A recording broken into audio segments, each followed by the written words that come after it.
ज्ञेयं यत् तत्प्रवक्ष्यामि यज्ज्ञात्वामृतमश्नुते अनादिमत्परं ब्रह्म न सत्तन्नासदुच्यते। जो जानने योग्य है तथा जिसको जानकर मनुष्य परमानंद को प्राप्त होता है उसको भली भांति कहूँगा। वह अनादि वाला परम ब्रह्म न सत्य ही कहा जाता है न असत्य ही। सर्वतः पाणिपादं तत्सर्वतो अचिशिरोमुखं सर्वतः श्रुतिमल्लोके सर्वमावृत्य तिष्ठति। वह सब ओर हाथ पैर वाला, सब ओर नेत्र, सिर और मुख वाला तथा सब ओर कान वाला है, क्योंकि वह संसार में सबको व्याप्त करके स्थित है। सर्वेन्द्रिय गुणाभासं सर्वेन्द्रिय विवर्जितं असक्तं सर्वभृच्चैव निर्गुणं गुणभोक्त च। वह संपूर्ण इंद्रियों के विषयों को जानने वाला है परंतु वास्तव में सब इंद्रियों से रहित है तथा आसक्ति रहित होने पर भी सबका धारण पोषण करने वाला और निर्गुण होने पर भी गुणों को भोगने वाला है। बहिरन्तश्च भूतानां चरं चरमेव च सूक्ष्मतत्त्वात् तद्विज्ञेयं दूरस्थं चान्तिके च तत्। वह चराचर सब भूतों के बाहर भीतर परिपूर्ण है और चर अचर भी वही है और वह सूक्ष्म होने से अविज्ञेय है तथा अति समीप में और दूर में भी स्थित वही है। जैसे सूर्य की किरणों में स्थित हुआ जल सूक्ष्म होने से साधारण मनुष्यों के जानने में नहीं आता है, वैसे ही सर्वव्यापी परमात्मा भी सूक्ष्म होने से साधारण मनुष्यों के जानने में नहीं आता है। वह परमात्मा सर्वत्र परिपूर्ण और सबका आत्मा होने से अत्यंत समीप है।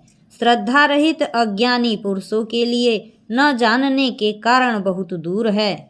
अविभक्तं च भूतेषु विभक्तमिव च स्थितं भूतभर्तृ च तज्ज्ञेयं ग्रसिष्णु प्रभ विष्णु च।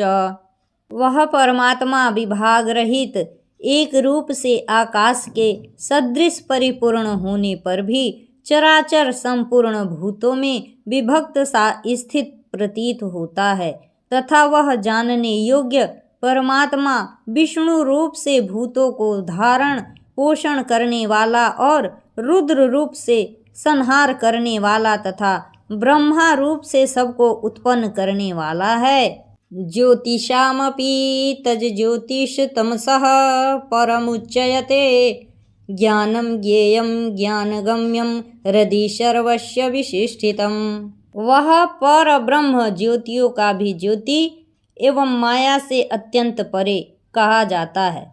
वह परमात्मा बोध स्वरूप जानने के योग्य एवं तत्व ज्ञान से प्राप्त करने योग्य है और सबके हृदय में विशेष रूप से स्थित है। जैसे महाकाश विभाग रहित स्थित हुआ भी घड़ों में पृथक पृथक के सदृश प्रतीत होता है, वैसे ही परमात्मा सब भूतों में एक रूप से स्थित हुआ भी पृथक पृथक की भांति प्रतीत होता है। इति क्षेत्रं तथा ज्ञानं ज्ञेयं चोक्तं समासतः मद्भक्त एतद्विज्ञाय मद्भावायोपपद्यते। इस प्रकार क्षेत्र तथा ज्ञान और जानने योग्य परमात्मा का स्वरूप संक्षेप से कहा गया।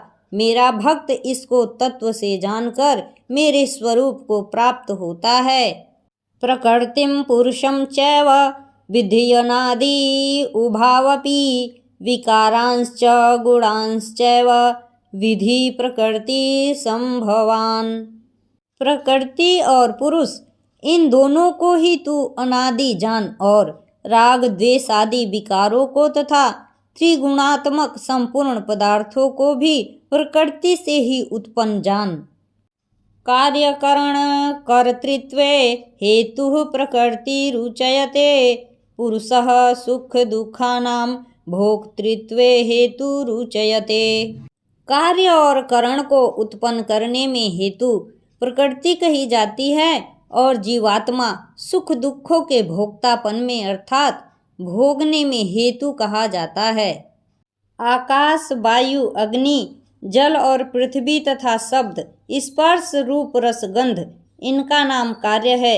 बुद्धि, अहंकार और मन तथा श्रोत्र, त्वचा, रसना, नेत्र और घ्राण एवं वाक, हस्त, पाद, उपस्थ और गुदा, इन 13 का नाम करण है।